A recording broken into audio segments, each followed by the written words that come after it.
What do you guys think? It's got a little pep to it, got a little groove to it. That's good stuff. Candy Shop, the new album by Streambeats by Harris Heller. Nice. What are we going to next? Ooh, that's got some swanky to it. I like that.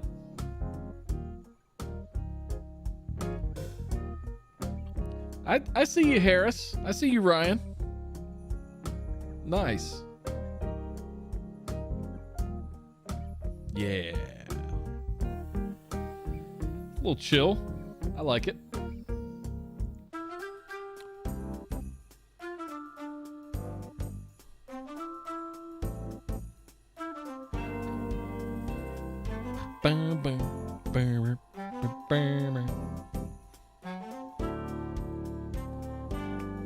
We're shopping today, guys. We're back to shopping. It's time to get my house stuff is somewhat in order. It's time to start focusing on this room. I've gotten it somewhat organized into piles and things in certain places, but it's time to start building Data Center Dude's Data Center. And the first thing I have to do, well, there's a couple of things to do. One, we're gonna do it today. We're gonna sort out power. The second thing I need to do that I've decided to do, I don't need to do it, but I've decided to do it, is I'm gonna get a big sheet of 3/4 inch or 1 inch MDF to use as a base, as a platform for the cabinets to sit on. I just don't want any risk of tippage, of tip over, any of that kind of stuff. Especially since I'd love to load stuff up at, like, you know, hand working and eye level. I'm not going to fill the cabinets by any means. At least not right away. Who knows? At some point, I might be running a server in there and I can just put thin clients on my desk and Esther's desk. There's no telling where we're going to be a year from now. So it could get a little bit ridiculous. Right now, you guys can see behind me, there's an 8-bay Synology and there's 4 switches, 3 of which are actually powered on. The trip light at the very top isn't even registering a single amp. So what I've got to work with is all of that stuff isn't even pulling a full amp. And when I fire the A200 and the DS2246 shelf up, both controllers, both power supplies on both, I'm only pulling 6 amps. And I think that's just at peak load as well. I think once it settles, it's less than that. What's up, Drew? It's good to see you, man. Welcome to December, indeed. I'm checking out Harris's new Christmas album for the first time. There's a lot of dead air at the end of the tracks. That's not ideal. So yeah, we got to shop for some PDUs today, and I want to explain to you guys why. That's gonna be the fun part, is figuring out what to do, because I've got options, right? There's choices. So I've got typical household wiring, 110 wiring in the receptacles in the floor. And then the PDUs themselves, the lead on it is a twist lock LC520, or L520, not LC, L520. And then the power strip on the PDUs are all C14s, which are like, they've got that cover around kind of the plug that goes in. Not ideal. I don't have any power plugs like that for any of my gear. And I don't have L520 twist lock receptacles in the floor.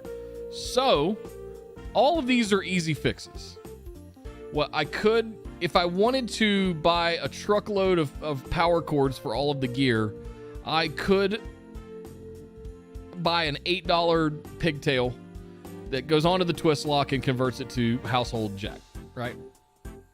That's one option. But then I would have to buy all new power cables for all the gear that were C14 ends. Okay.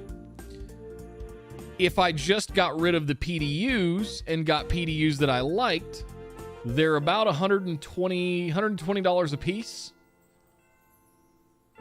But that lets me use all of my existing wiring. That lets me it makes me not have to change anything. But I have to change out the PDUs. Again, not ideal. It's the most expensive option, but I get to keep using Trip Light, big Trip Light fan.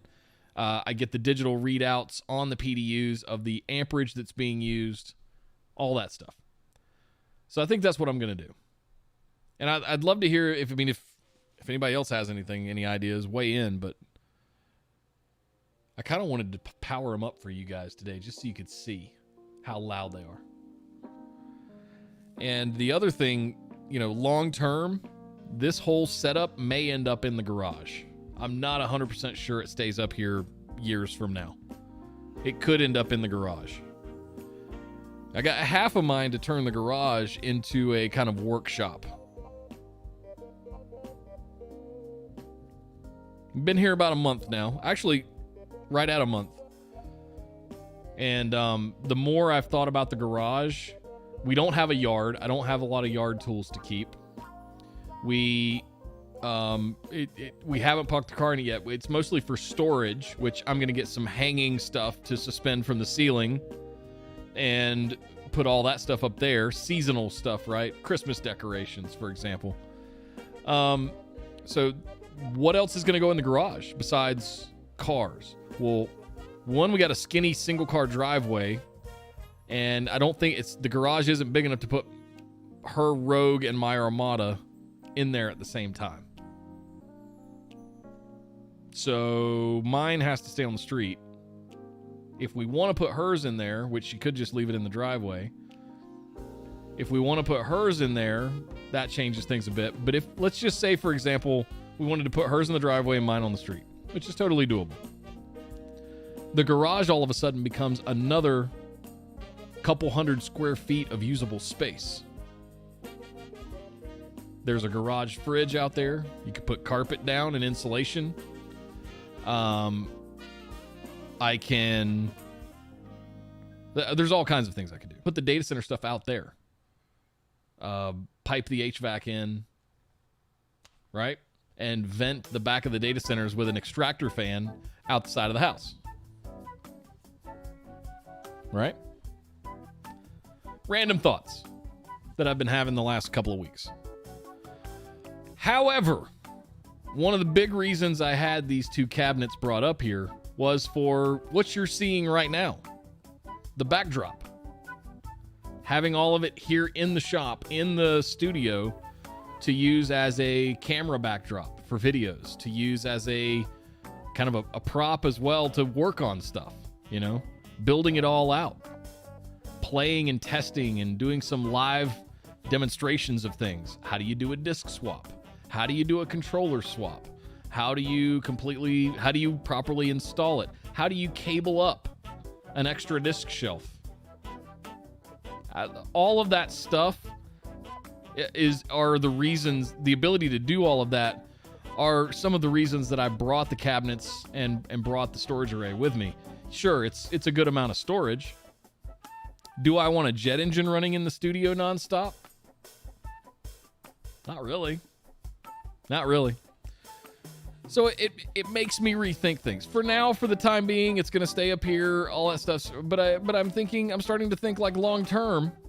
What if we insulated the flooring and put carpet down, piped in heating and air, turned it into a bonus room of sorts, a playroom.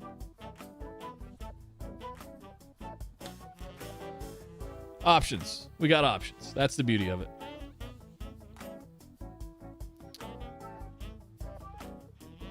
Watch for the one called Workshop. This one? Okay. You're working on getting the roof eaves of your garage boarded up for extra storage? Yeah. The Costco sells... let's start shopping. We'll come back to the power PDUs in a minute. Hanging storage.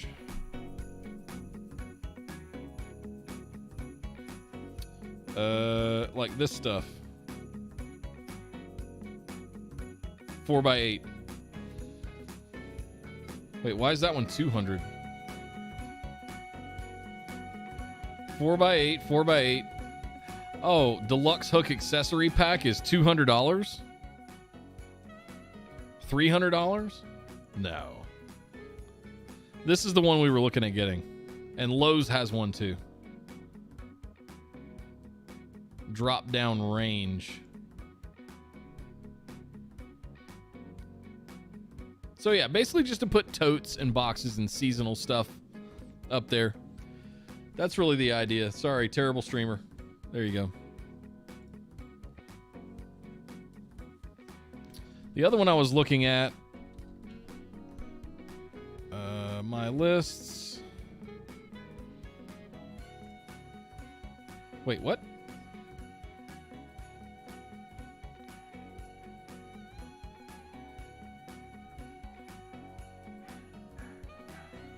Interesting. Delete. There it is. I didn't know all this was still on here.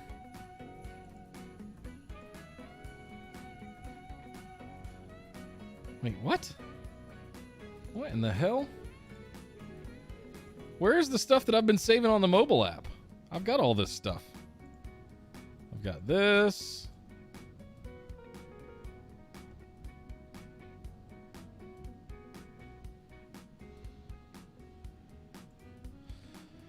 She has the book, The Home Edit. That's for sure. I've seen that down there before.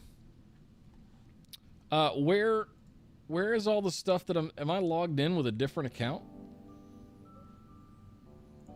Hang on one second, guys.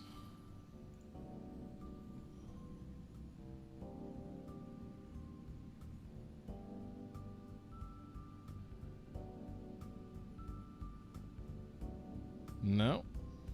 My lists. I mean, if I go to saved. Oh. So there's a thing in the mobile app for Lowe's called Quick List. And I guess that just saves it in your local. Oh, Jesus Christ. Okay. What a pain in the ass.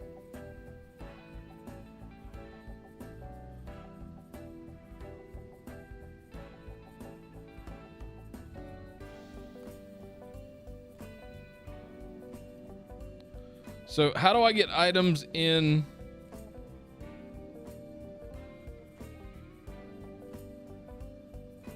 I don't want to add to cart. I want to add it to my list. I don't want to export it. How do you put it in a list? Check other stores. Don't forget these customers. I can either add it to cart or click the heart. And if I click the heart, it puts it in quick list.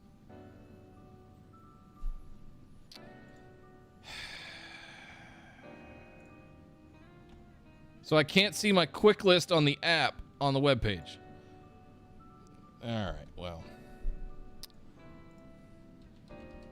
Garage hanging storage. 4x8 right here, the Gladiator ones. Gladiator as a brand has had my attention for quite some time, and I've been wanting to use more of their stuff. Heavy duty stuff. I like this one. Holds up to 750 pounds. That's huge. Almost half a ton. And it is 8 feet by 4 feet. And you can adjust it up to 37 inches of length. It's got adjustable length.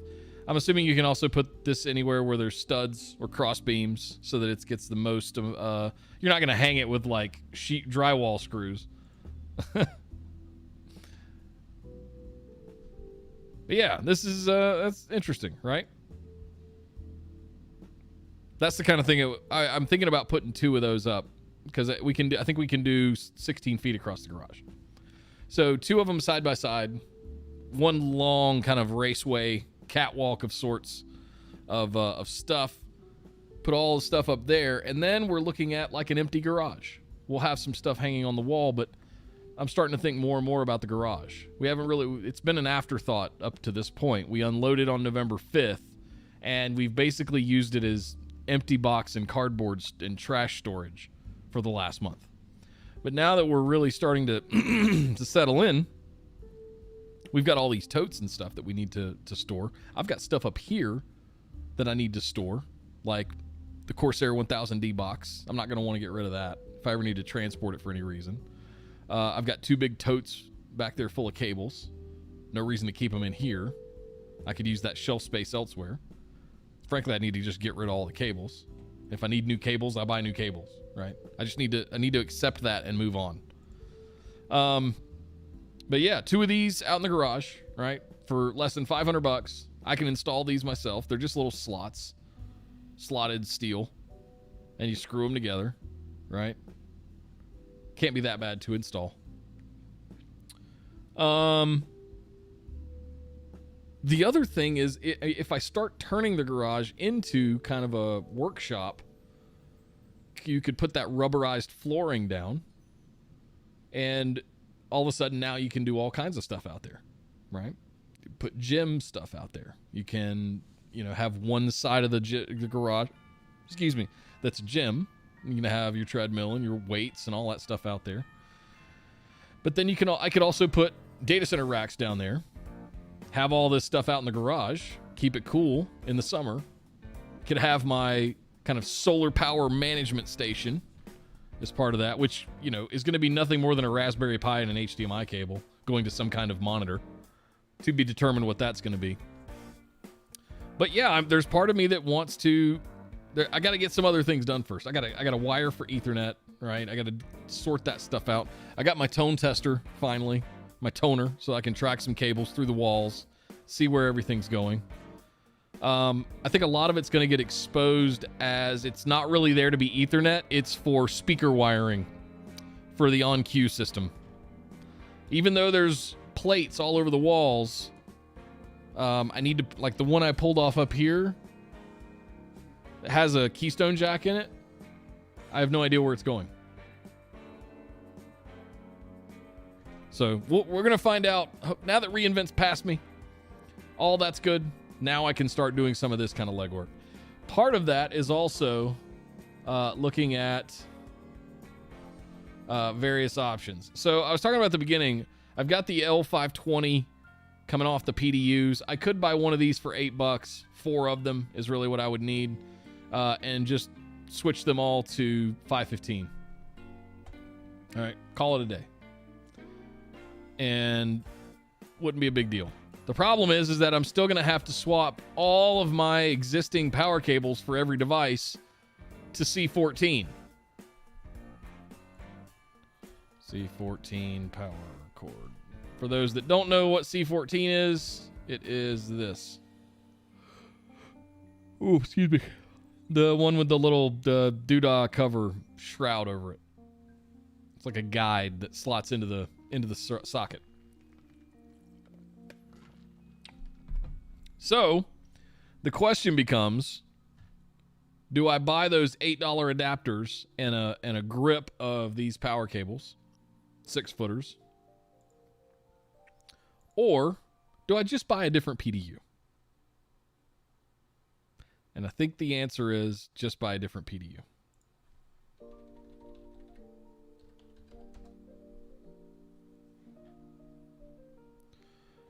Oh, what is that? 515 input.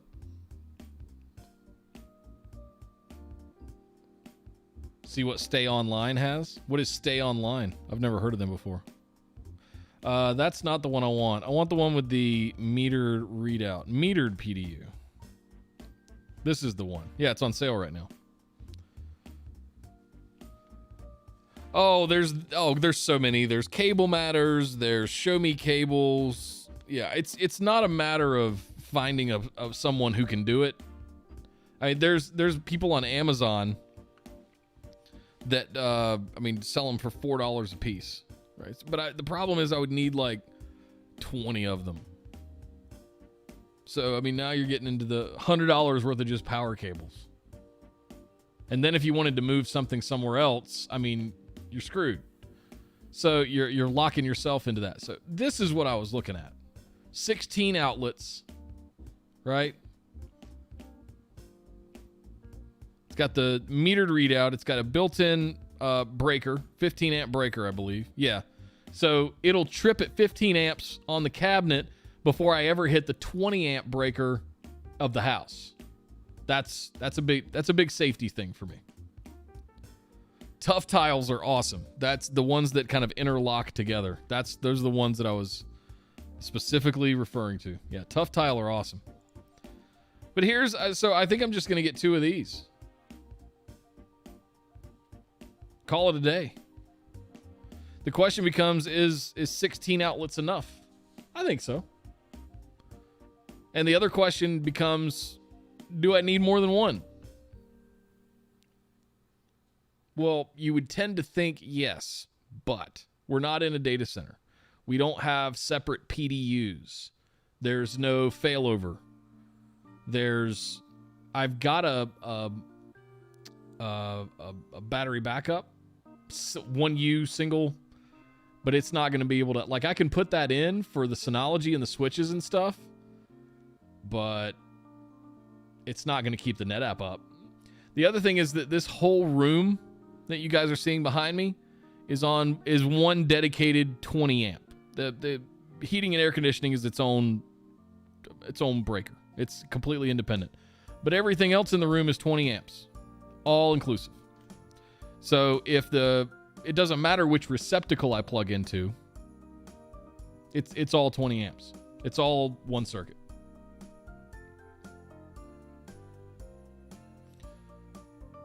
They're local here as a supplier. Gotcha. No, I think the best case long term is that I just get my own PDUs. The ones that I have in there are kind of just the stock basic ones. It's more of a power strip than an actual PDU. I guess a PDU is a PDU, but it doesn't have the metered readout like this one does. Doesn't have the protected on-off switch. Doesn't have a fuse, right? I also love that it's a 15 amp breaker that'll trip before my house breaker trips. It is a dedicated 20 up here, but when I talked to the guy about doing it, he felt it was unnecessary. And I tended to agree with him. Listen, if I'm running 4 storage arrays and servers and all of that kind of stuff, yeah, I'm gonna need a couple of 20 amp circuits, and those can always be added. But his advice and his recommendation was get to the point where you need it before we drill holes in the side of your house and run a cable on the exterior. He said, get there before we do that. I said, okay, that's fair enough. Because they're going to have to drill holes in the side of the house, basically, to run any dedicated circuits. The good news, I've got room in the breaker box. There's room for probably 3 or 4 double throw breakers. It's going to be interesting to see what adding solar will do to that. If it uses any of those slots. I'm still recovering from last week, guys. I'm sorry. It was a long week last week. You guys are going to see some of the fruits of that tomorrow. We've got a watch party in the NetApp Discord if you're not there yet. I think this is what I want to do. The question becomes, from a design perspective, do I need more than one of these? 1, 2, 3, 4, 5, 6, 7, 8. 16 outlets. 8 on the top, 8 on the bottom.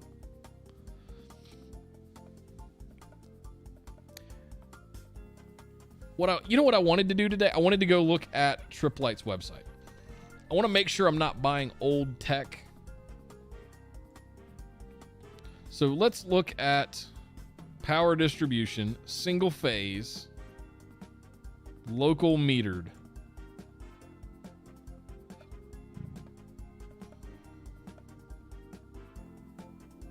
Monitored.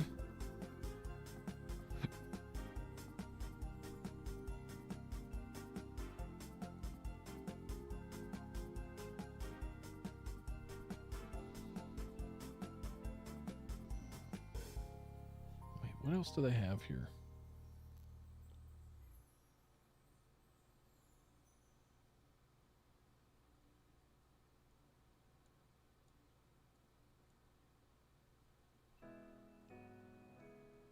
Switch, top swap, auto trans. What is monitored?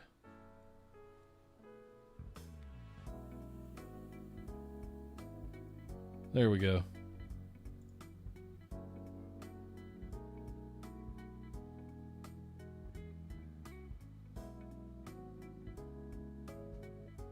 So it doesn't take 110.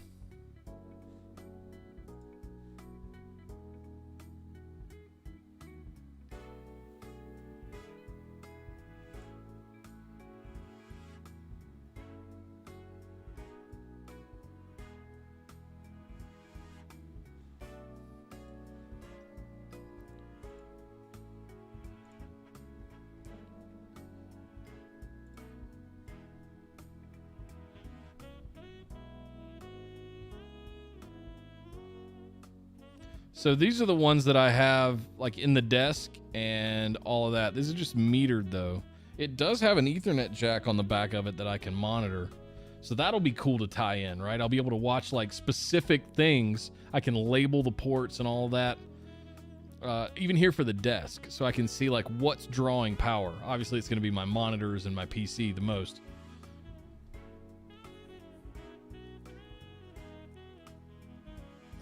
Yes, Trip Light was acquired by Eaton.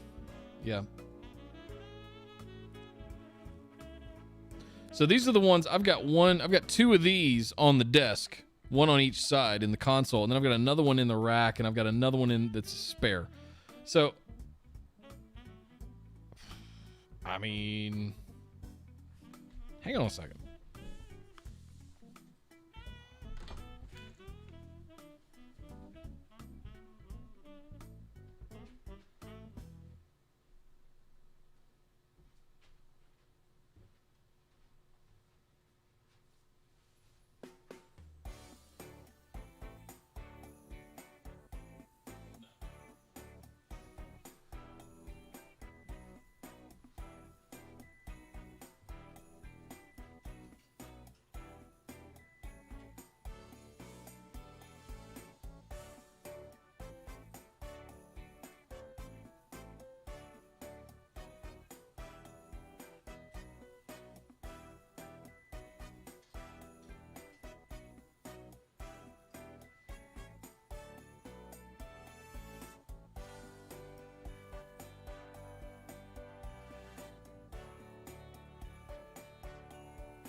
Okay, just wanted to check. These do not have LAN connectivity or management ports or anything. I also checked the PDUs that are in there, and they don't either. So, because I was going to say that would sway my decision really quickly if those were managed PDUs, and I could work with them. I would go the route of getting the C14 cables. So yeah, they're not. They're basically just. They're really nice. Yeah. I'm going to switch it.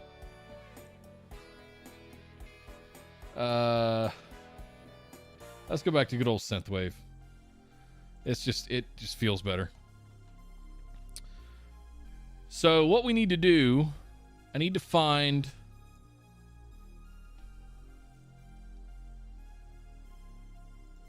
this is metered. We want monitored. So 3-phase monitored. And I need 110. Wait, is it single phase or 3-phase? Single phase.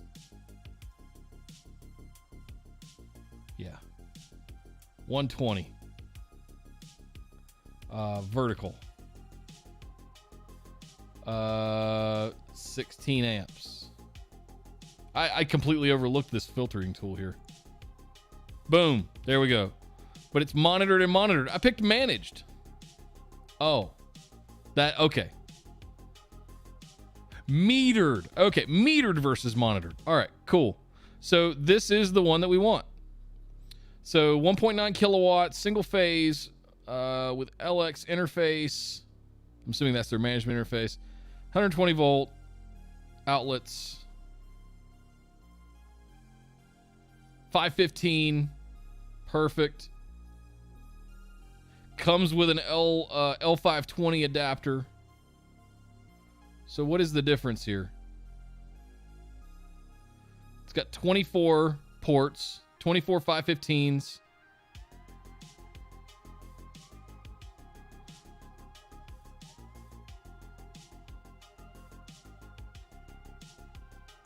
Help me here, guys. What's the difference? They look the same. PDU NVR, PDU MNV.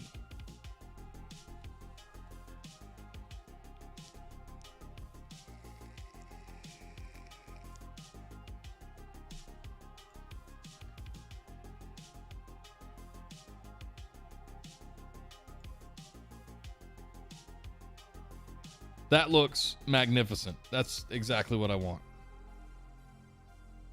So it looks like I'm still going to have the adapter anyway. But it's the right... Oh, it's the 515s that also come with the side pole. Nice. Okay.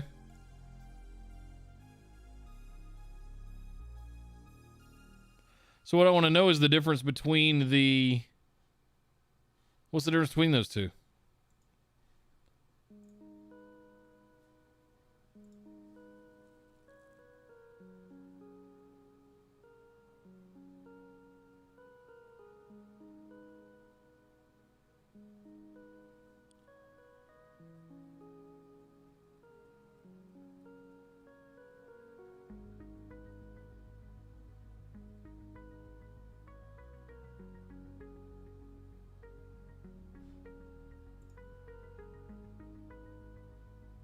What's up, Zach?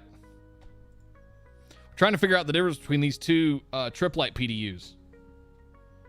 I can't find any difference. Single phase monitored PDU with LX platform interface. Single phase monitored. Oh, per outlet.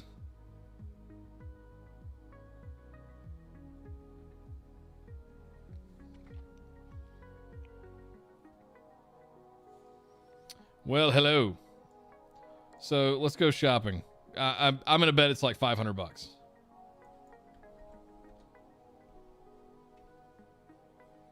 No, I might just have to Google that one.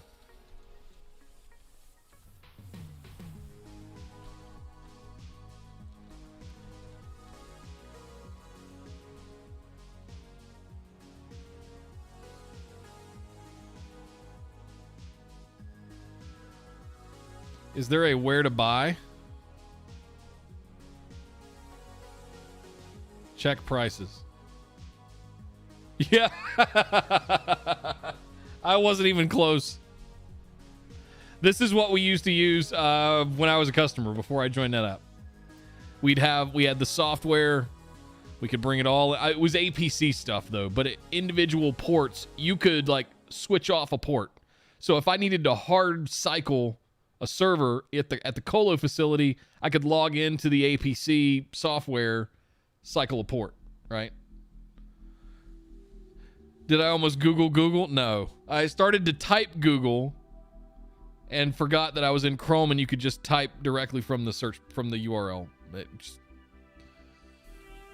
I've spent most of the last 10 days on my phone. Oh.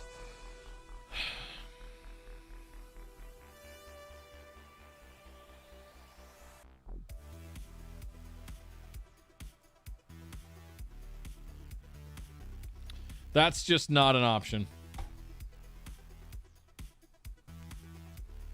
Unfortunately. So, let's see what this one is.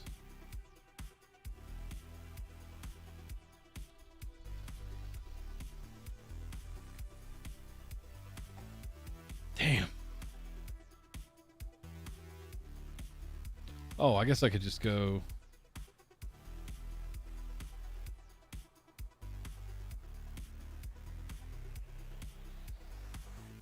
Yeah, we're not going to be able to do monitored.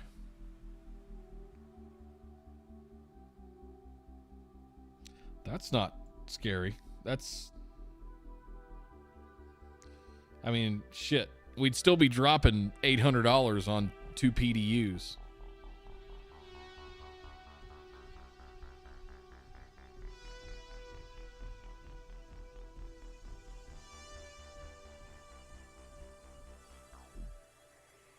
The question I'm asking myself is, do I need more than one if it's all on the same 20 amp breaker anyway? And the answer is no. It's really just about port count at that point. Let's go look.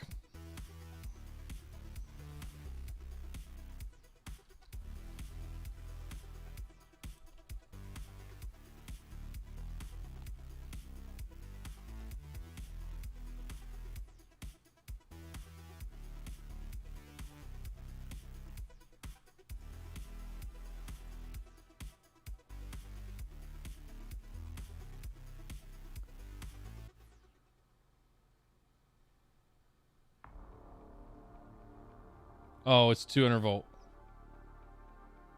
Single phase.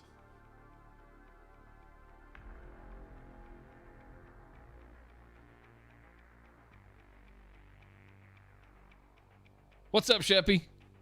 It's good to see you, man.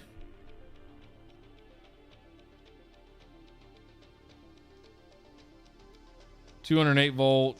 Yeah, those aren't the ones we need.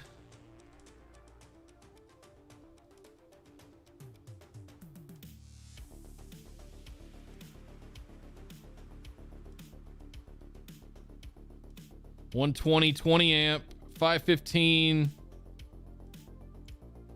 I think that's just the metered one.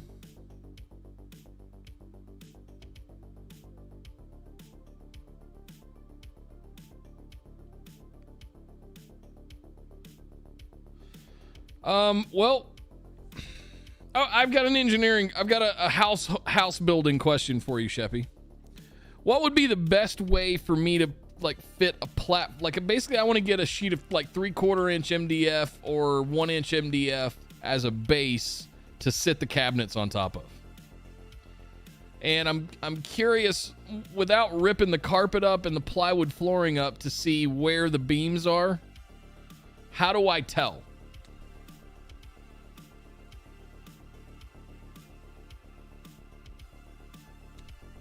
Because I don't want them sitting on the padding and the carpet and potentially like having a tip risk. So I'm going to get a piece of MDF and put it on top of the carpet. I may eventually cut the carpet completely out and just fill that whole space back there with MDF as a flooring.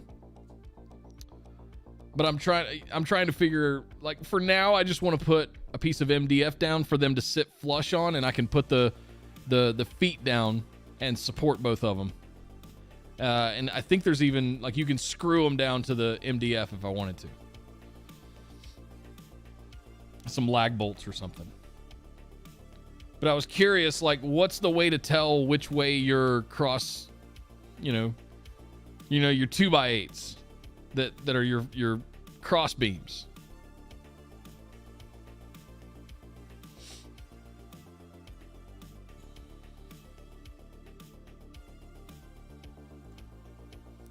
Cut the carpet back, you can just sit them directly on the subfloor. I wouldn't want to do that on thin plywood. I would put something a little more reinforced. Yeah, well, I think over here it's different. I think it'd be every 16 inches. Over here, Jace. That's the way studs are. I'm not sure if it's the flooring, too.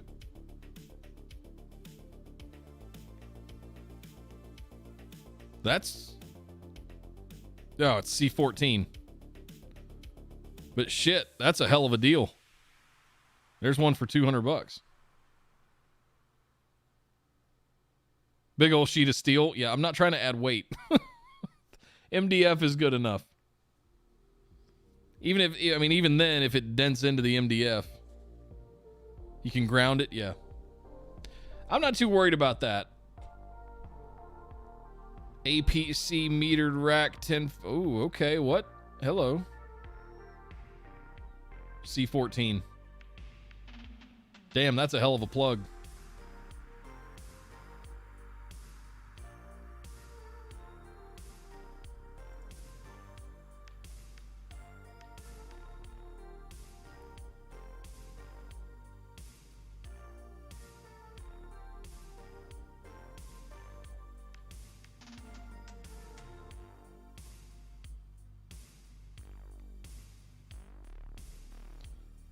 Would you advise? No, they're amazing if you've got C14 power leads for all of your gear already.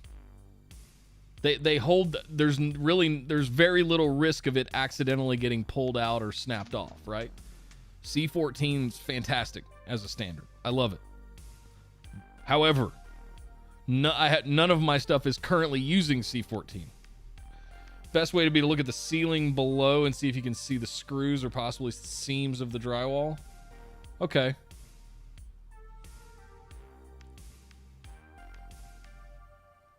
You know what I could do? There is an attic crawl space where there's a furnace upstairs above the master bedroom. I could jump up in. I was planning to get up in there anyway to look for cabling this week. So maybe that'll give it away. I should be able to see it in there.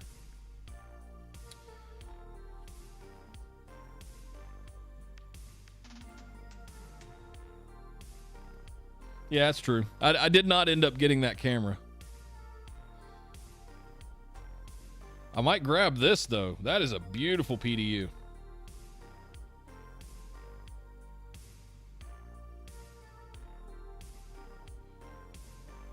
Wow.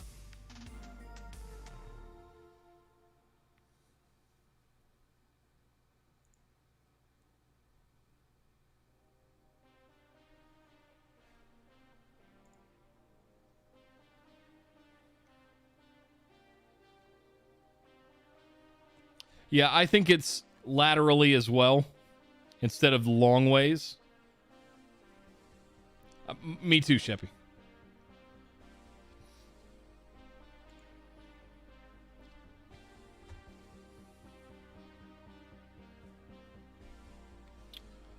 What's up, Brandon? I've been looking for new PDUs for the cabinets back there. But I don't have any. None of my gear has C14 power cords, nor are the PDUs that are in there one that have management ports that are monitored. 10 kilowatt 3-phase monitored. Oh, that's the big boy stuff. Yeah, we don't need 240 or 220.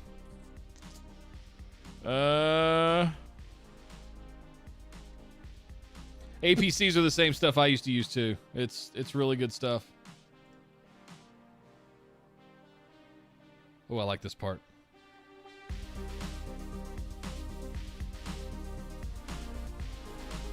Oh, yeah. 550. Get out of here.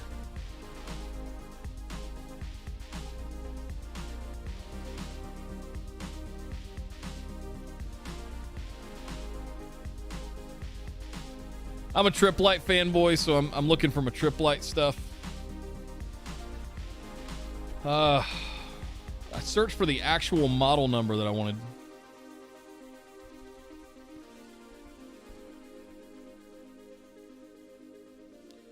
These are all new, it looks like.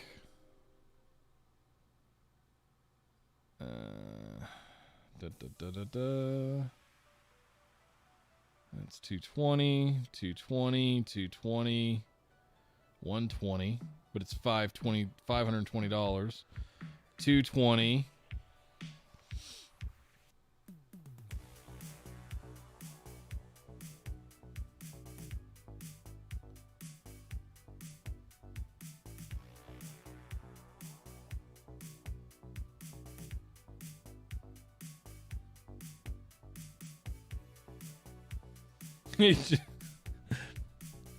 Dude, I wouldn't know how to do it either.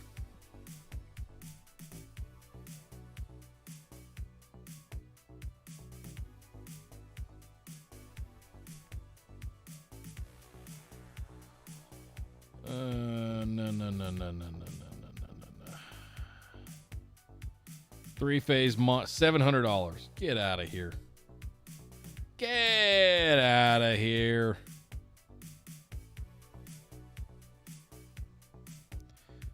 We need like an overstock.com liquidation site for data center shit. And I know there's companies out there that do it, but we need one that's more mainstream. I don't know how many racks of servers somebody came and picked up in 2007 when I was on a virtualization spree. I was virtualizing every server I could, over 1,000 of them. I don't know how many 1U servers, HP DL360 servers and the like, went out the door.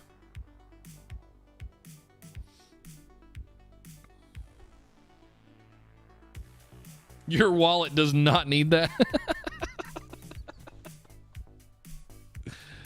I hear you, Brandon. I hear you. Loud and clear.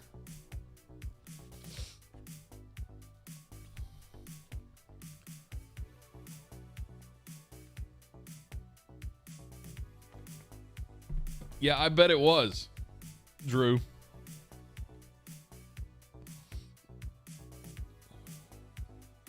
I'm not going to lie. There's part of me that wants to get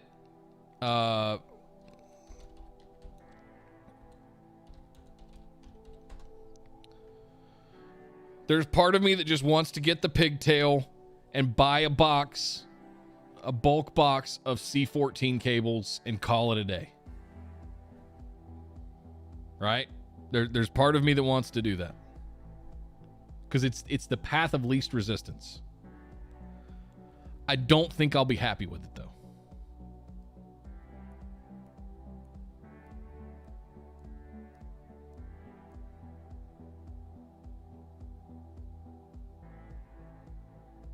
Because I don't get a metered display of amperage. I can't monitor it.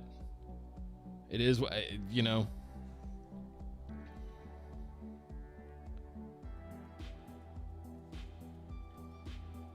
Where was that? Jason, I sent it to you earlier. Oh, no, I didn't. Oh, it was in Teams is where it was. All right, don't look at my monitor. Y'all can't see nothing. Don't open on my main monitor, Teams. Get off.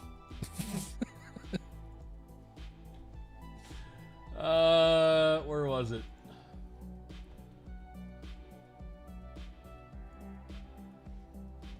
There. This is the one I ended up finding. Yeah, I could certainly... what is it? Kilowatt, I think, is the other one. I could get one of these for $8. I would need 2 of them probably.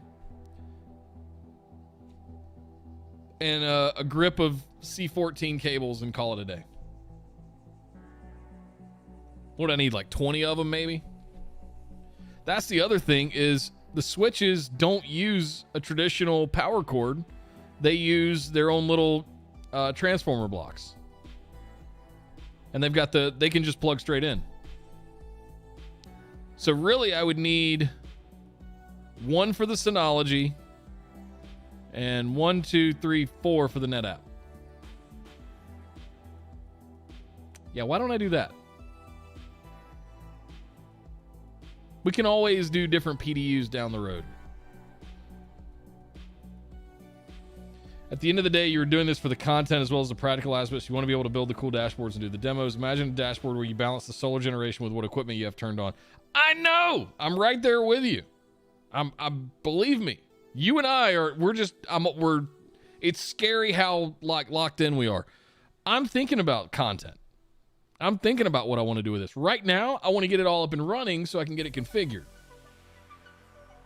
Am I going to drop $1,000 on a monitored PDU just to be able to do that?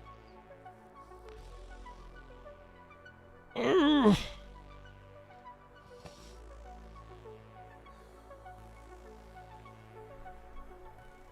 Let me cheat on my girlfriend.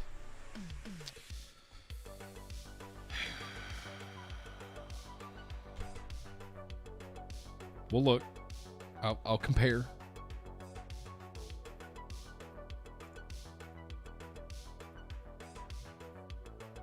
Configurable power. They do.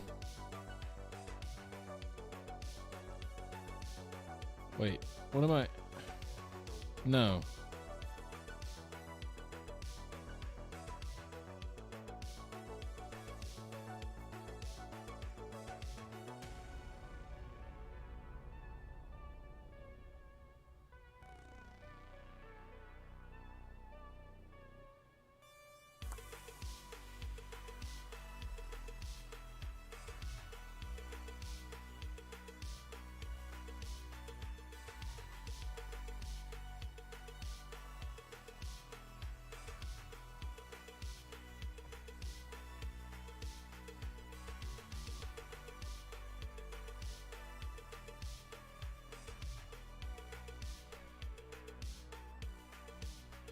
They don't have 110.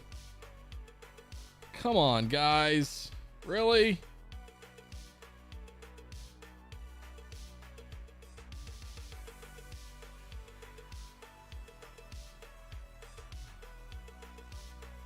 For UPSs, APC or cyber power, I mean, any of them are going to get the job done. It's about the user interface and the manageability of it. APC is going to be a good time. I've got a cyber power one that was relatively inexpensive. APC can be a bit baller status sometimes, as we're seeing on the screen right now.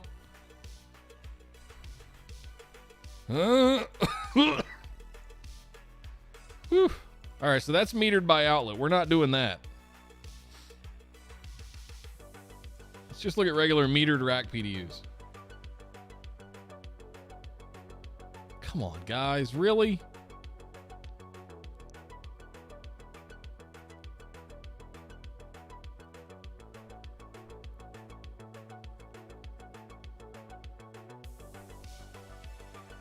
Well, that's the little shitty ones. I think the trip light ones I found were the best. These two.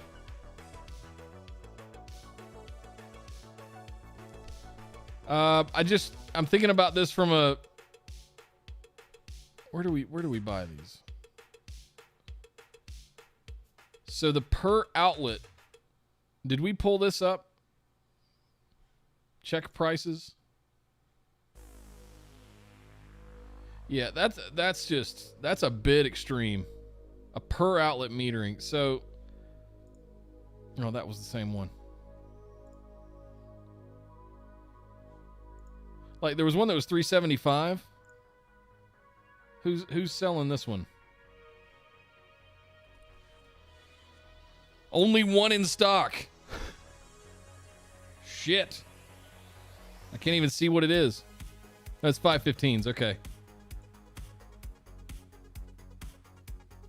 Oh, I've got a hookup at CDW.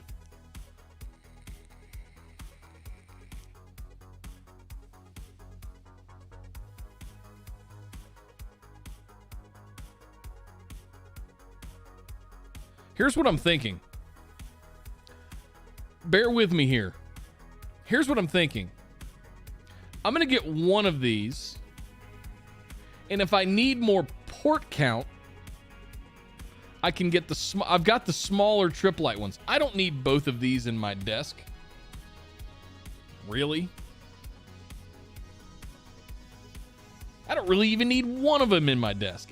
It's cool. It's content once we get all this stuff set up. But what I'm thinking is I could just plug the rack mount one that I've got in there currently into this. It's all pulling from the same power source.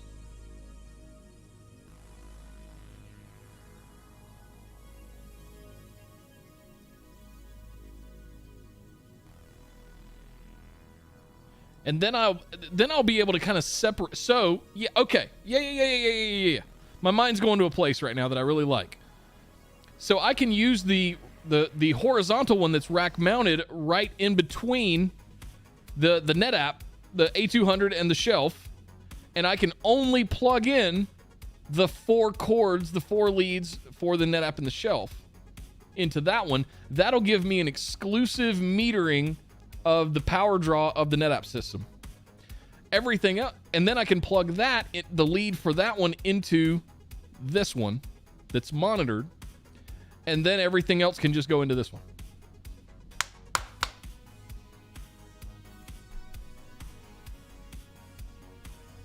It's all still off the same 20 amp breaker.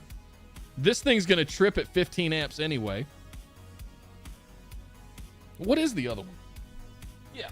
Even the little ones, I'm looking right here on the desk. Even the little ones are 15 amp breakers as well. It also gives me an extra hop of protection if for some reason the NetApp shit goes over 15 amps. Like if I continue to add shelves to it and it goes up over 15 amps, it'll trip that before it trips the main one, before it trips the house breaker. It's an extra layer in a way. And then this one is monitored, so I can monitor that outlet. I think. No, I'd have to get the per outlet one. Digital ammeter on the site for on-site load metering in real time. Okay. Firmware upgrade support future project handling.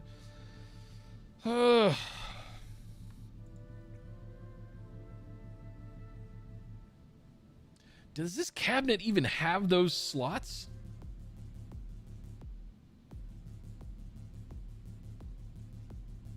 I see Ethernet ports on there. So I'm wondering if it's an SNMP thing or if it's just discoverable over Ethernet. Okay, so those are for zip ties for cable management. There's a console cable.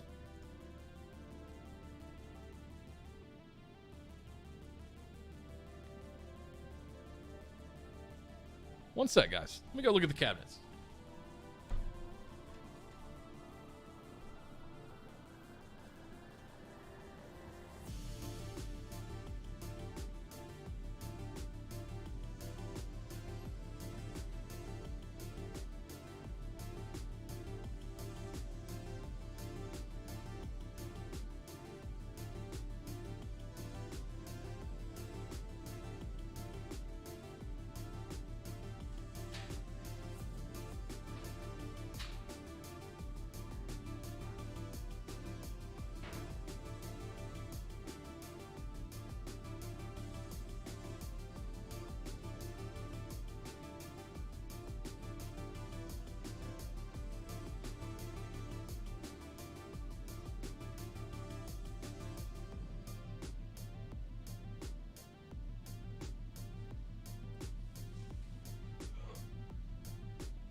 So there's literally nothing back here.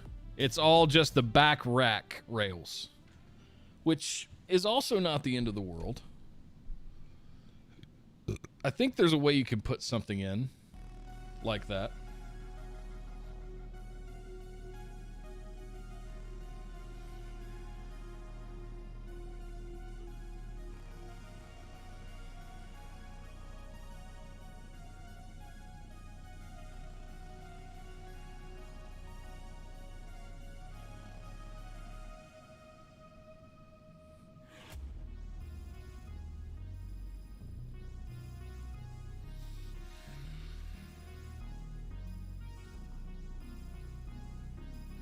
Yeah. So on the back of these, they've got like different mounting options.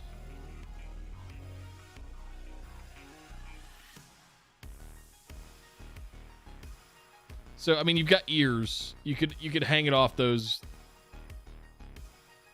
It'll work. I'm not worried about that. I can make it hang in there.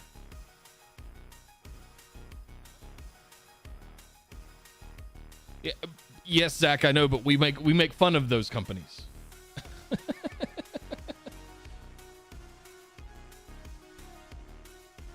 Yeah, zip ties work great, especially if there's room. I've done it too, guys. If there's room in between, like the outlets, and you get a thick enough zip tie, and it goes right in between two of the outlets because they have that raised section that's off of it, it'll hang on them. I know. I've been there. I've done it. We've all done it.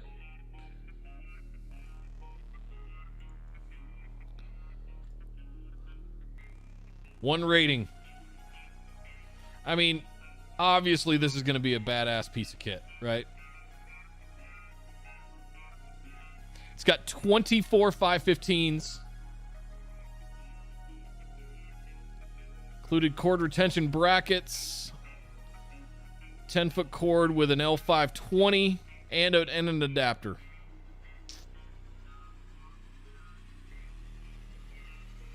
Built-in Java-free HTML5 based LX platform network interface enables full remote access for status monitoring and email notifications via browser, SNMP, Telnet, or SSH. Supports 10100 auto sensing for optimum communication. EnviroSense 2 modules sold separately provide a variety of environmental monitoring capabilities. That's cool. Digital ammeter allows you to monitor. Yeah, you can see how much amperage it's pulling. PDU mounts in 0U of space. Standard 19-inch racks using the included toolless mounting buttons or rack mounting brackets. To install the unit with outlets facing the rear for better airflow or equipment access. Yeah. Okay. So it looks like it might come with the brackets that allow me to install it with the outlets facing the rear. Which at some point I've got to get in there and we've got to push the switches or face the switches to the back. All that stuff. We've really got to. So the first thing I need to solve before we start like screwing any of this stuff in is I got to get the base sorted out. So I got to do some measuring. I got to go over to Lowe's and get a piece of MDF cut and put that down, and then roll the racks up onto that. They're not light. That's going to be step one. It's getting them planted. They're on there really, really good. Yeah. We've all been there.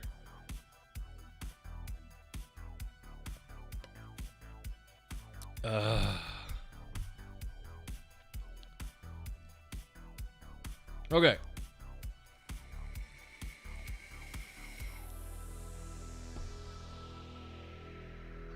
I did also find out how to light up the front door this morning. We're in good shape. It's got its own separate power brick. Right now it's got a C14 on it. I just can't plug any of it in. We'll get that taken care of.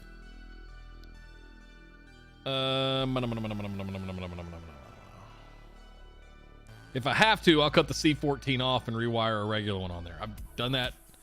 And a lot of this stuff I'm probably going to cut to length anyway once I get it where it needs to be. Because this isn't rails that I'm going to be pulling out all the time that I have to worry about enough slack to be able to pull them out. You put them in Discord? Okay, let's pull them up.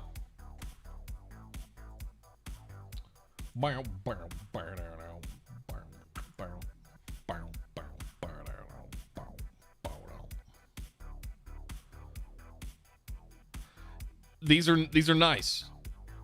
Let me see. Who is this? Oh, basic horizontal. Does it have a full picture? Does it have more than one picture?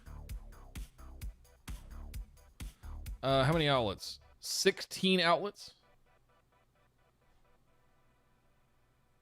It's only 10 amp. That's the one thing that kind of, like, I know you got a lot of gear over there, Zach. You got shelves running. 10 amp would worry me a little bit. You'd have to distribute that pretty evenly. Does it also have an amperage meter showing you what's running on it currently? Or is that all software?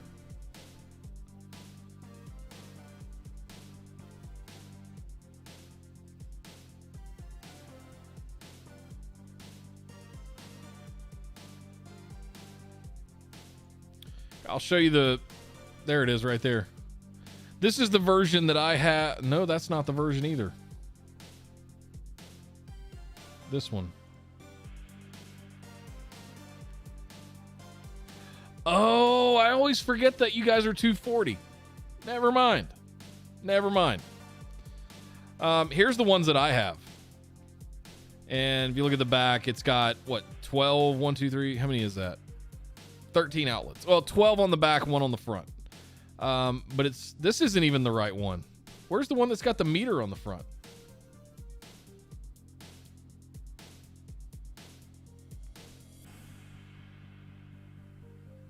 It says it just to the right of Trip Light Basic metered. Yeah, that's it.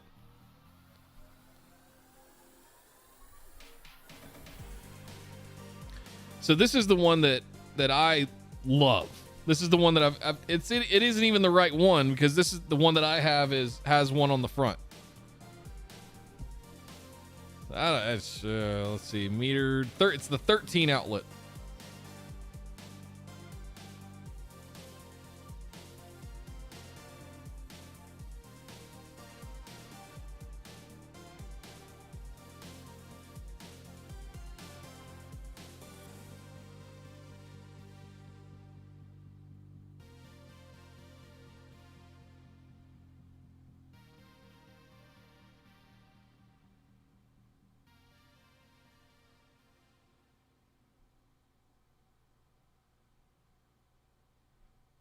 Huh.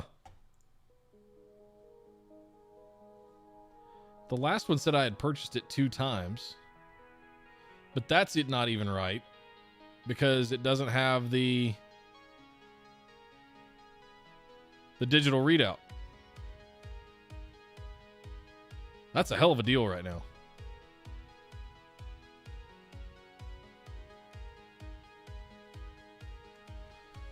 Yeah, where is that thing that, this one? Yeah. If you don't have a digital readout, this is the next best thing. You plug this into the wall, and then you plug your thing into this, and it tells you your amperage, your voltage, wattage, kilowatt hours tracked. Yeah, these things are great. There's a very professional version of these that we use in data centers, where you plug the gang boxes that go under the raised floors into the actual PDUs themselves when you're first setting them up. When you're first setting up like a new customer and you got to run a gang box under the floor, I would typically use one of these as they were turning their stuff on. All right. Just to get an idea of what they were going to be using. And then we just got a more permanent solution that had the PDUs themselves in the data center. So am I wanting metered? I've got metered. Metered means it just gives me a display. Like I've got a metered one in there right now. It shows me the amperage meter, and I think you can toggle it to no, it just says amps. 15 amp max, 2 amps. It says it on the front there. What I really want is monitored, that where I can pull the data into software and dashboard, and I can remotely control it, right? I want to make sure I don't lose. It's this one, right? Yeah, the 375. So it's this one basically. So getting one of these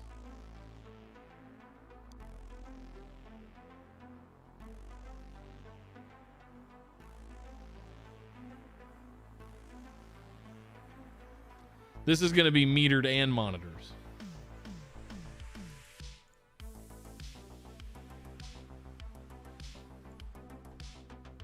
Yeah.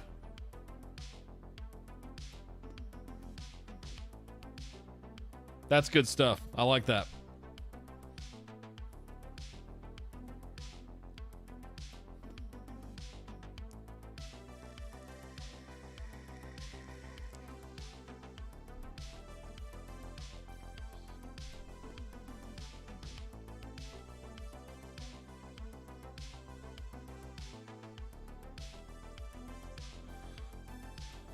Usually dispatched.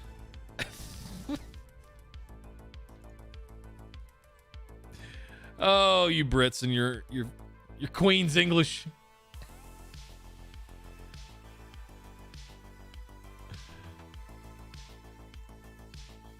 Damn.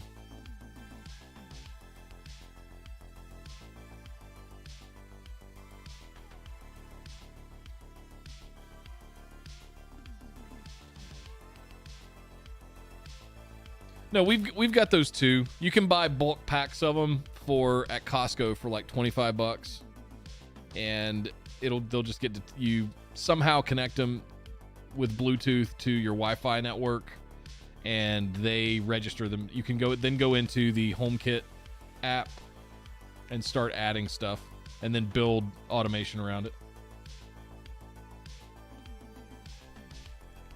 All right. Staying on task. Am I pulling the trigger on this? It comes with the pigtail. All the mounting stuff. I can always get another one down the road if I need to. You know what I'd love to find? Where do I get these brackets? PDU mounting bracket.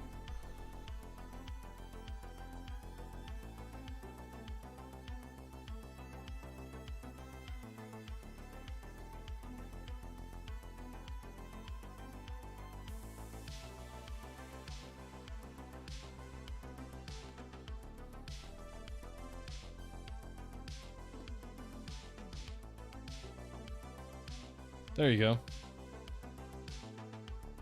Hell, I could probably fashion one of these myself.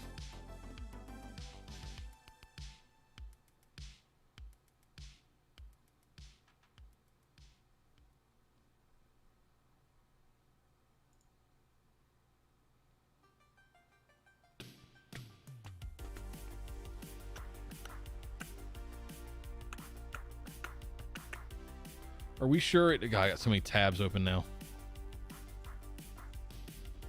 Get rid of that. No. No. I gotta get rid of all this shit.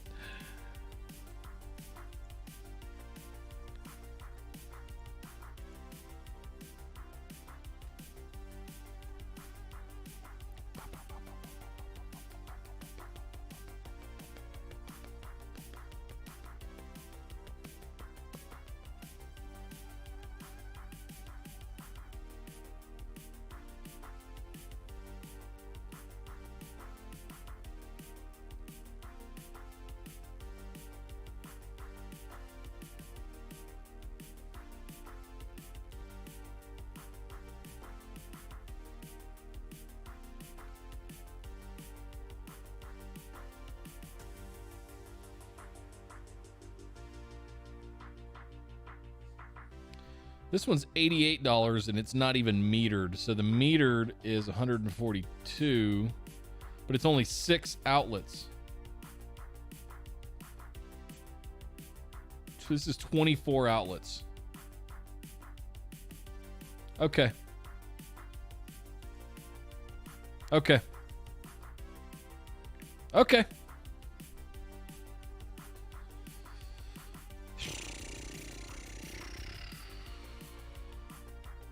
It's monitored. I believe it's also, is it also metered? Does it have the display? Yes. Right in the middle. Yeah, right there. Okay. So it's metered and monitored.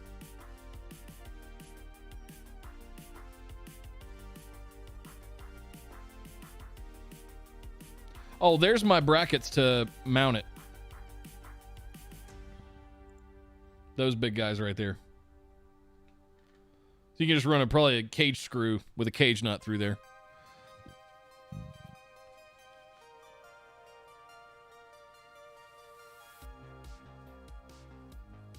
Or you could just put the ears on it and do it that way. Yeah, I'm not mounting it is trivial. All right, Drew, have a good one, man.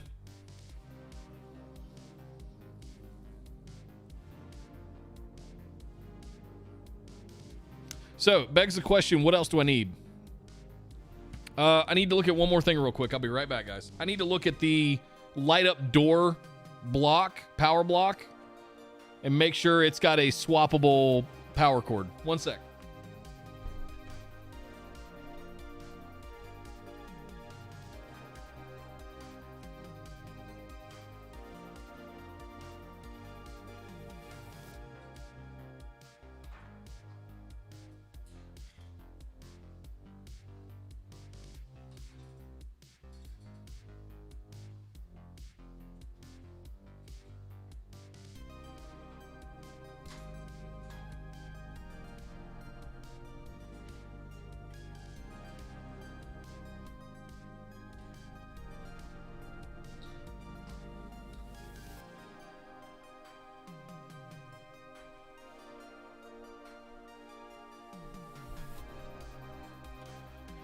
And yes, it does. Okay. I think this is the simplest solution. So the idea is I take the 4 plugs for the NetApp array and disk shelf, put them into the rack, the trip mount. I'll put it in between the array and the disk shelf. And I can plug 2 in and then 2 in, and I'll get a metered readout of what the NetApp is drawing itself. Then I'll take the lead from that PDU and run it into the main monitored PDU. So I'll have separate readouts for total and what the NetApp's pulling. And that way I'll still be able to see what the NetApp is drawing on its own, on the front of the rack. I think that's a really cool looking solution. And I have to buy one thing. It's just unfortunate it's $400. But it'll last forever. It's got 24 ports.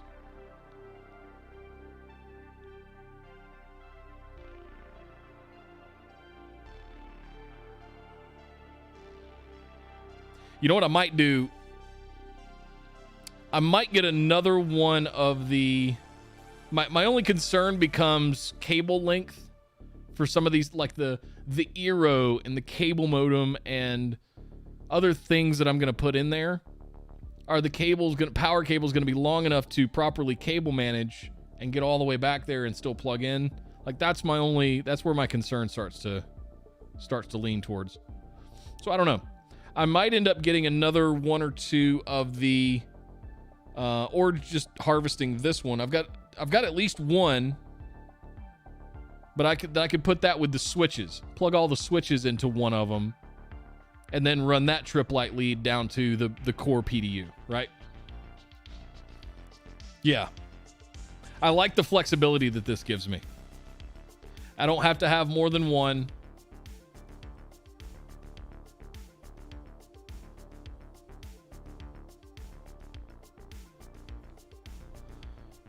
You know what, though? I'm curious now. Per outlet.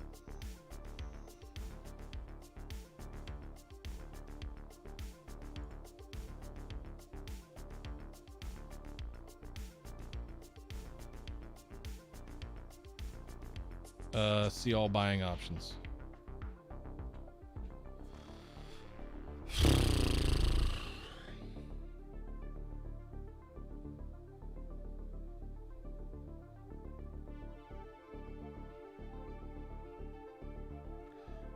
Other than controlling and monitoring individual outlets, what else does this get me?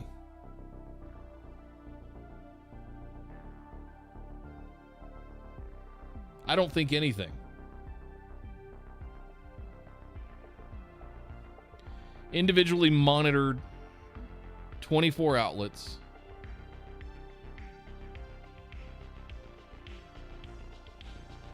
Built-in IP-based auto probe feature autonomously performs one or more user configurable actions to help network devices return to operational state and email notifications.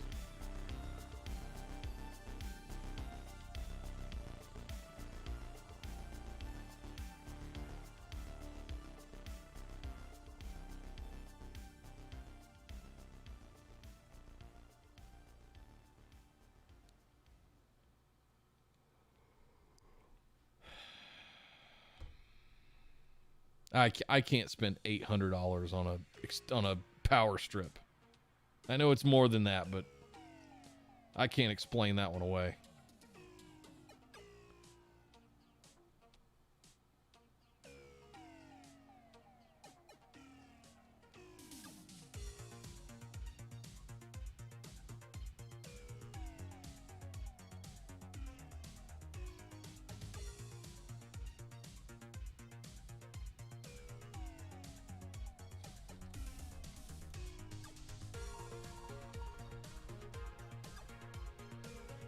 There it is. So these are the ones that I've got.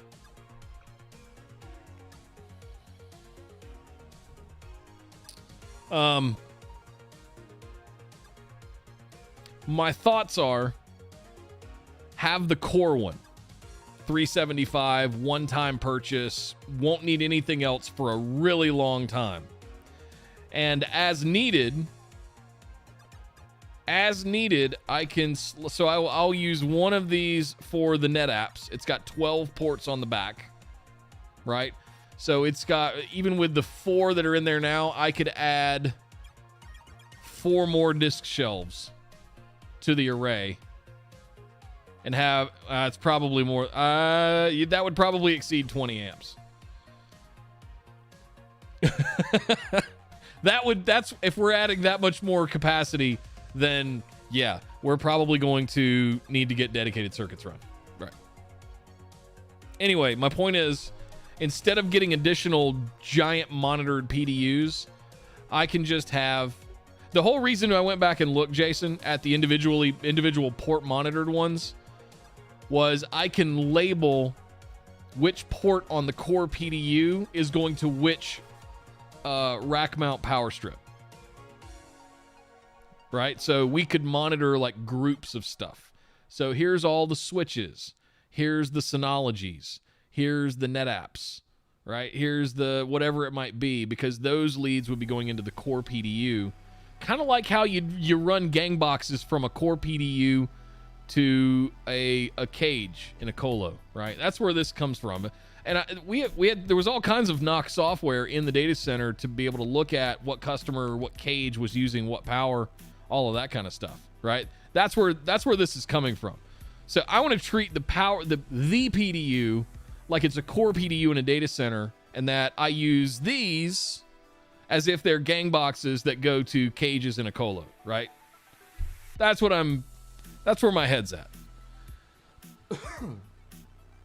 And that way, so each gang box, we could see what was being used. And it's really about organization and design of what's going to go into each PDU. You can't just randomly plug shit into it, right? So it's to keep things straight. So the idea of using the per outlet monitoring one, I don't know. Maybe when I go across the street to Red Rock and I hit a jackpot on Buffalo and I come YOLO, here's $1,000 for a per outlet monitored PDU. I think what we've got in mind right now is fine. I don't know that I need much more than what I've got right now, because there's just going to be 2 of these in the rack. One for the NetApps, one for everything else up top. Like the switches are going to go up top, maybe even in the back. For the switches, and probably the Synology for now. And then I'm going to dedicate one of them to just the NetApp stuff. You'll race me to the next grand jackpot? Bro, I don't know if I can hit 16 grand on a slot machine. I've been playing slots for a long freaking time, and I've never hit a big jackpot like that. $400, I think, was my biggest one ever. And then I put it all right back into the machine. I've never hit big on anything, really. I've done a lot of gambling on trips to Vegas.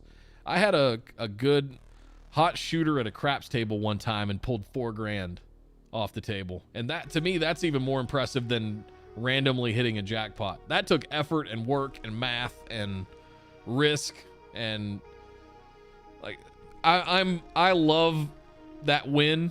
It was so much fun.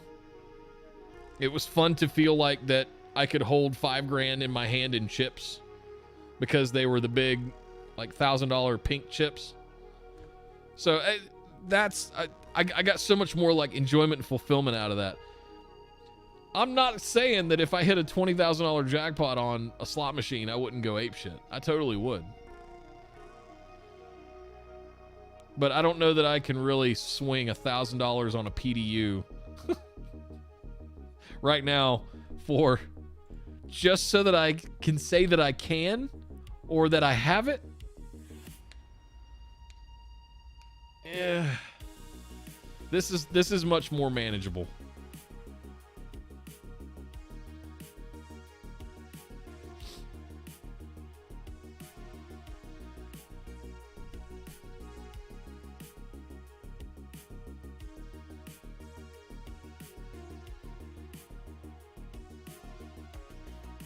Yeah.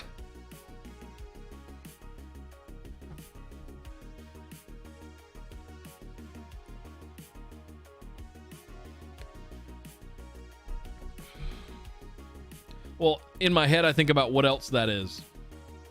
All right. I equate that to everything else. So what does $1,000 get me? There's a lot of things we still got to do. We've done most of the big stuff. And I mean, credit card bill is going to suck for a couple of months, but we've done most of the big stuff. We've painted the whole house. We've redone the entire kitchen. We've remodeled the downstairs vanity. We just bought a couch this weekend. That was... So I look at it in units of things that I still need to do. And I need $1,000 worth of like a tool chest and hanging shelving for the garage. There's $1,000. That's way more important right now. Right? Yeah, exactly. Right? And I'm trying to teach Esther to think that way too.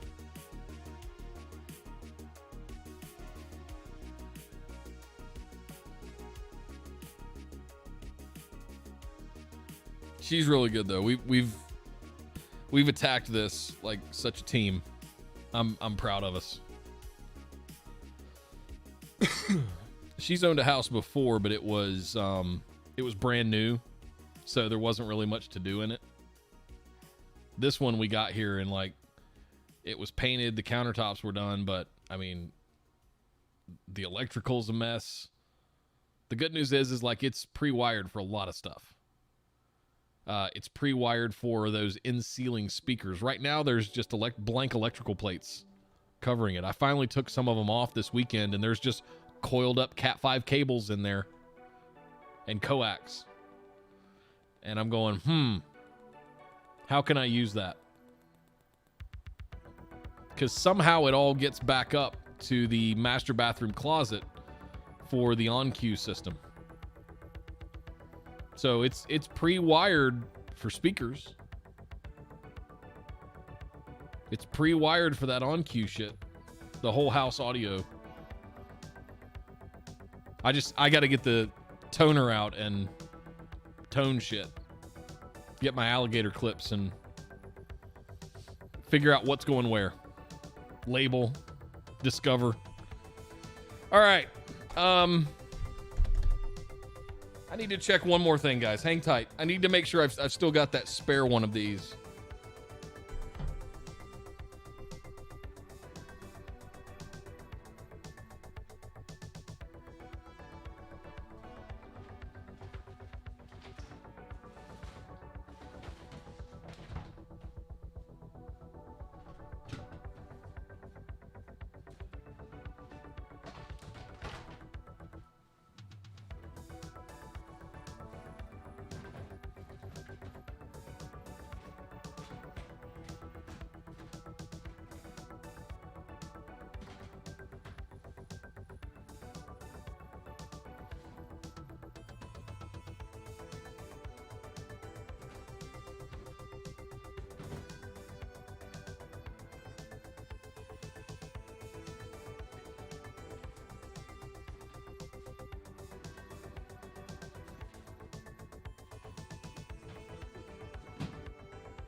Okay.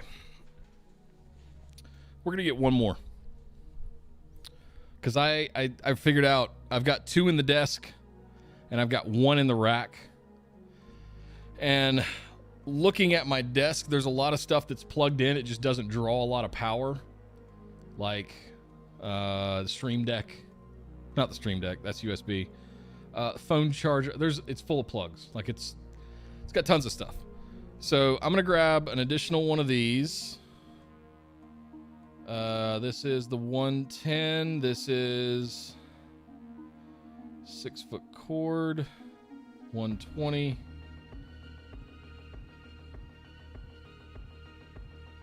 $515s.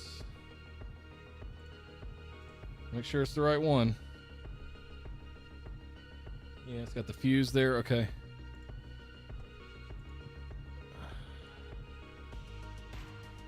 Yeah, okay. This is the one. Yeah, I've purchased it twice. I know it's the one I've got. I've got 3 of them. I don't know where the other one came from. It's different somehow. All right, add to cart. Wait, what is metered plus ATS? What is ATS? RA outlets? Oh, right angle outlets. Is that what that means?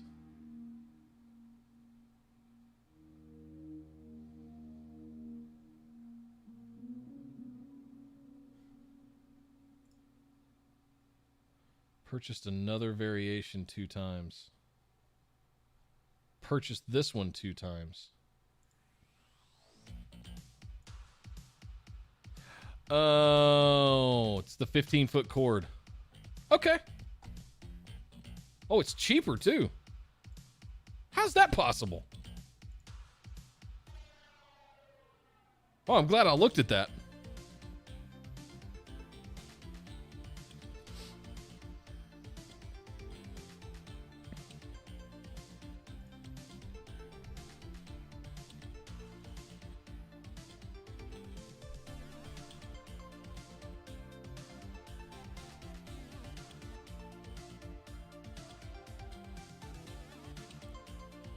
Oof. Okay.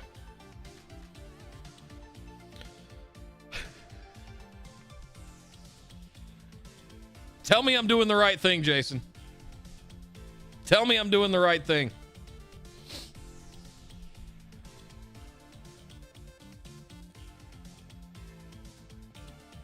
That's a lot of money for a power strip.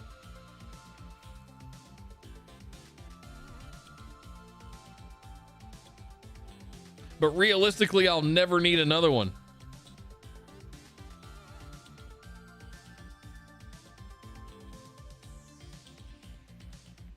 Actually, you know what? Now that I think about it, let me jump over here for a second. I want to see if I've got points that I can apply towards it.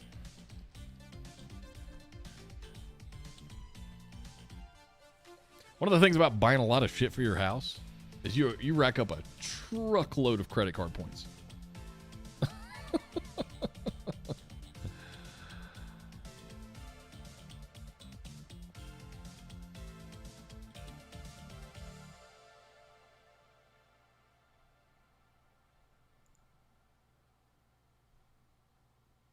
Yeah, okay. I mean, I've basically got enough points to make it free.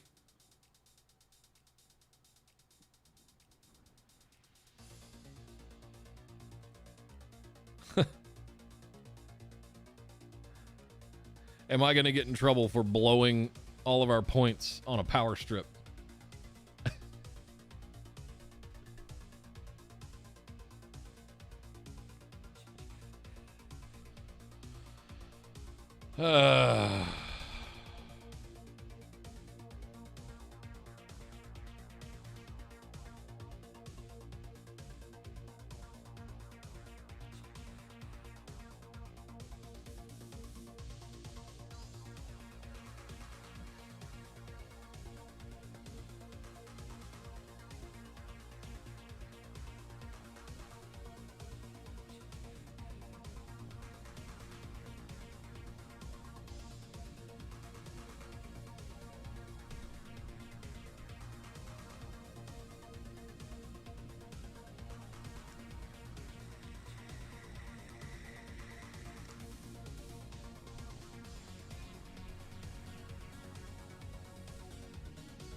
I'm sitting here questioning, do I plan for the future?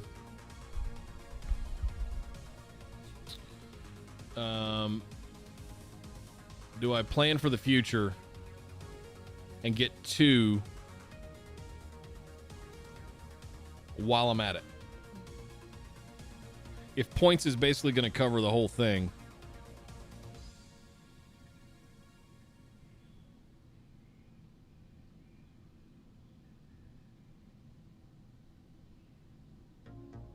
Huh. No. No. No.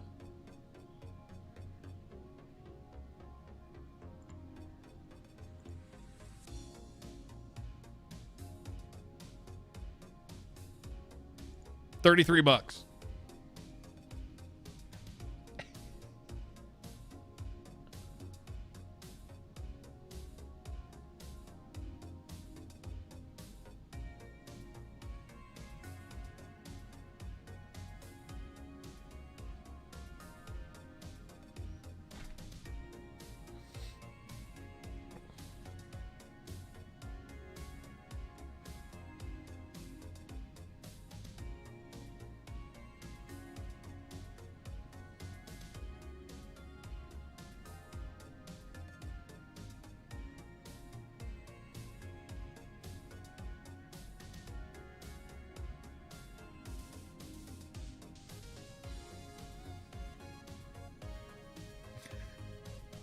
I'm thinking about all the things that I could get in trouble for doing this.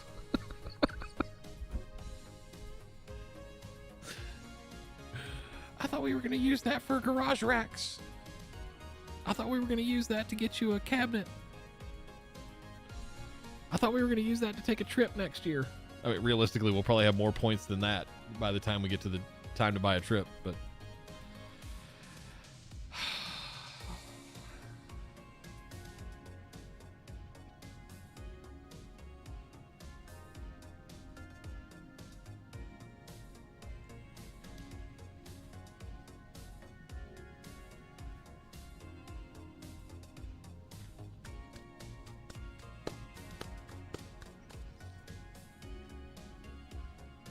Done. Okay.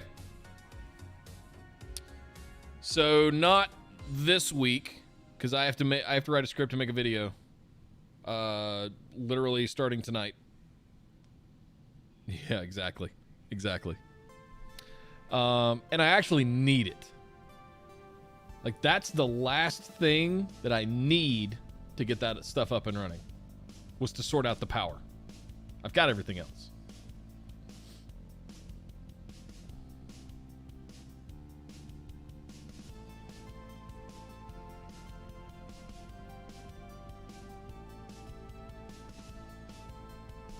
Yeah.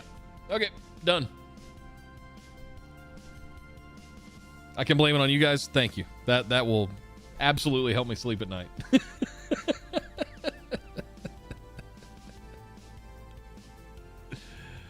Oh, man. If only that would buy me more than 2 hard drives.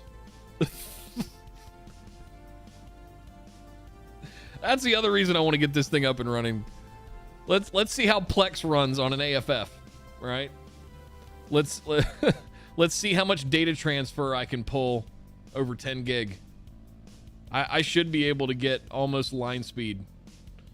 I'm curious to see how it's going to work between the Synology and the NetApp over 10 gig without a hop, with no Windows hop in the middle, right? I kind of want to fire up Cloud Sync and add my 2 devices and deploy a broker and see what happens. I want to try all that stuff.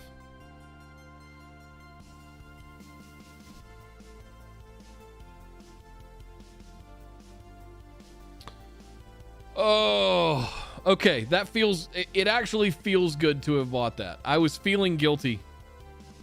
But then I realized, no, it's the one thing holding me back. It really is the power. You're getting line speed on Spinning Rust? All right. It's whenever I put Windows in the middle, I'm only getting 300 to 450 megabytes per second.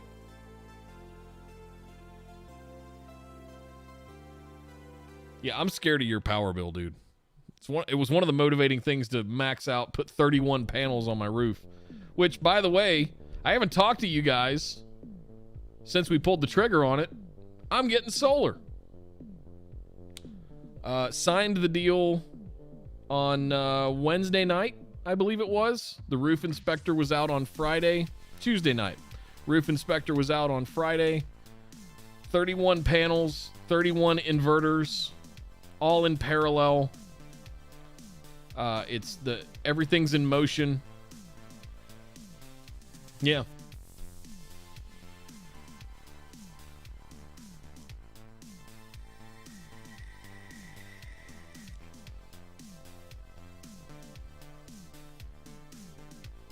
So the install should happen, they said, within 3 to 4 weeks. I've got to sign one document that says bypass the HOA because the state laws don't require us to abide solar. HOA doesn't have any purview over solar on my roof. You're fed up with the Windows features causing issues? I will say Plex and all of the R's run so much better in Windows than they did for me in Docker and Linux. I had all kinds of permissions issues in Linux when I tried to run it natively in Linux. Docker worked great on the Synology, but I couldn't get it to work on my Synology with 10 gig because the 1817 model doesn't support running Docker on it.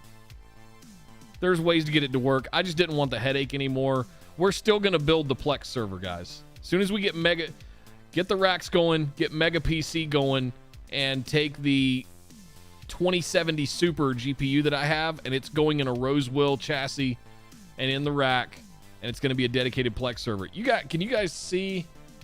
You see the laptop sitting right there? That's my Plex server. Sitting on the cart, on the crash cart. That's the Plex server. It's been sitting there since June or March, whenever I fired that thing up initially. And I tried to wipe that thing and put Linux on it and run Docker. It didn't work out well. It's a beefy ass laptop, but it's got a mobile CPU and it's got a mobile 2070, I believe.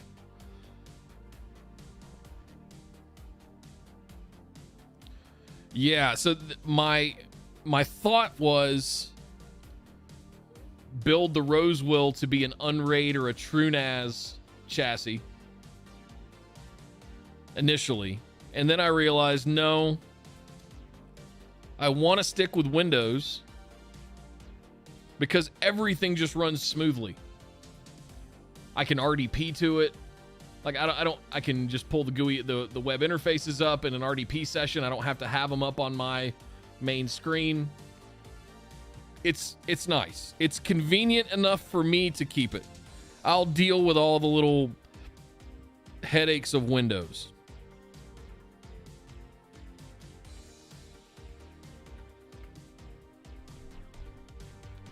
Might try Linux again one day. I mean, these little chassis are $150.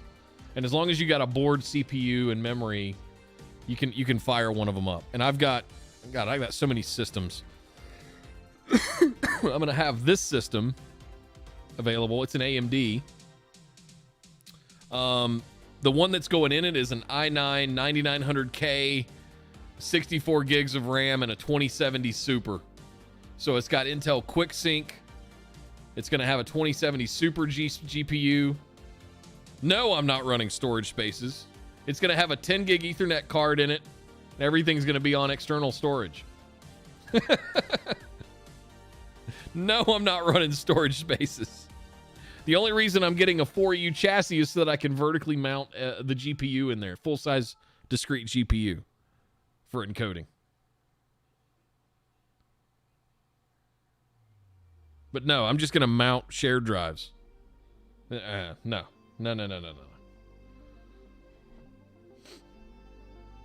I've had absolutely no problems with Windows other than little shit that I know how to turn off, like automatic reboot on Windows updates and things like that. Yeah, I know. It does that shit weirdly.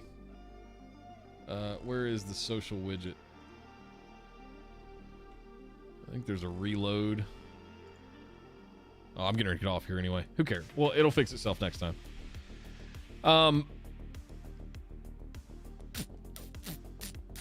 What else?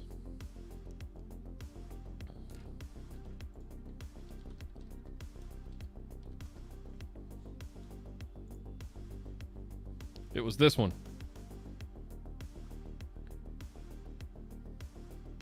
Because it had so many fans in it. And I want to be able to keep that GPU cool. I'm going to take all the hard drive bays out. All these cages. But it'll slot right in. Right? It can hang in the cabinet. Easy peasy. Get a $100 10 gig card and put my GPU and my motherboard and RAM, all that stuff in there. Hang it up. Dedicated. Migrate Plex, which I've done a dozen times at this point. I can do it blindfolded. It just takes a while because it's so large. All your Windows servers run in 80 environment. Oh, yeah. Well, I don't have that many servers running right now. I'm a long ways from 2010 and doing that kind of stuff. But I loved this chassis specifically because of all the fans. And it got 2 giant fans in the front to pull in air. And if you guys, I don't know if you can see it. Let's go. Why is that?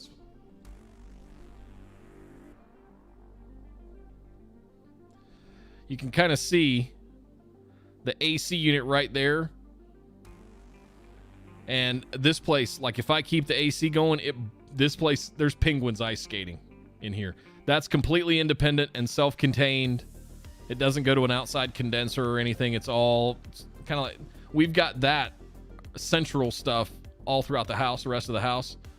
But that right there is self-contained for the 3rd floor only up here.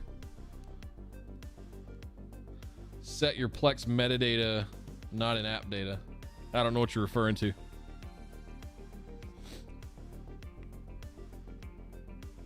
Come here. There we go.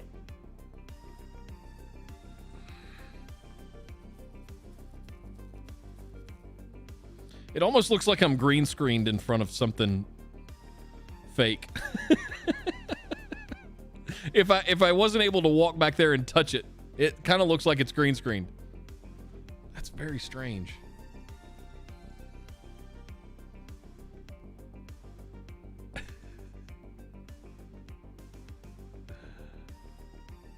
That is kind of awesome, though. That poor 10 gig switch. It needs to be mounted properly.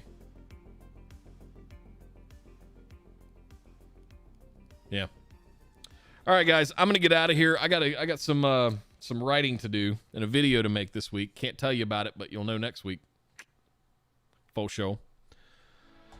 And then I'm doing a series of 3 videos on Azure NetApp Files for the rest of the year. And then we're going to get into FSX come January. And then we're doing Google Cloud in February, as well as my sort of 2021 look back, recap on what to look forward to this year. So lots of good stuff coming to the channel over the next couple of months. And then we're going to start doing some more data center dude type stuff as well. Try and do some more shorts. Little stuff like that. But I will tell you guys as we get out of here, we're getting pretty close to Christmas. I'm probably going to take the week after Christmas, the week before and the week after off, because Christmas Day is on a Saturday this year. So it puts Christmas Eve on a Friday, and that just makes things awkward. Same thing with New Year's. So I'm probably going to take the week before Christmas and the week after, between Christmas and New Year's off, and just have some downtime. Gather my thoughts, get ready for the new year, do a bunch of writing, probably do some live stuff in Discord, building stuff and things like that. The other thing I was thinking about is, like, I can live stream from my phone. So if there's ever any like home improvement stuff you guys are interested in, like I I do all kinds of electrical wiring and installation stuff and measuring and building and all that shit in the house here.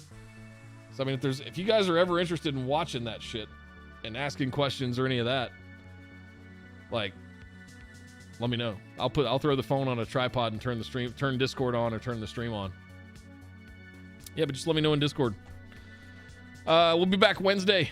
We'll do some more of this. We won't have much more to do, but I'm gonna start getting this stuff organized this week. I got a big jar of cage nuts and bolts, screws, rack screws.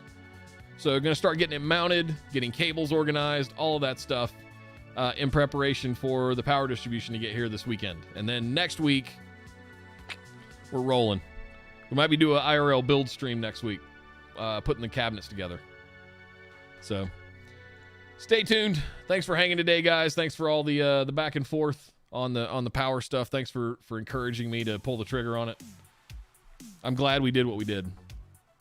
I'm glad I thought myself through it to be able to have to treat it like a data center where you've got main PDUs and gang boxes and stuff. So anywho, see you guys Wednesday. Thanks for hanging. Peace.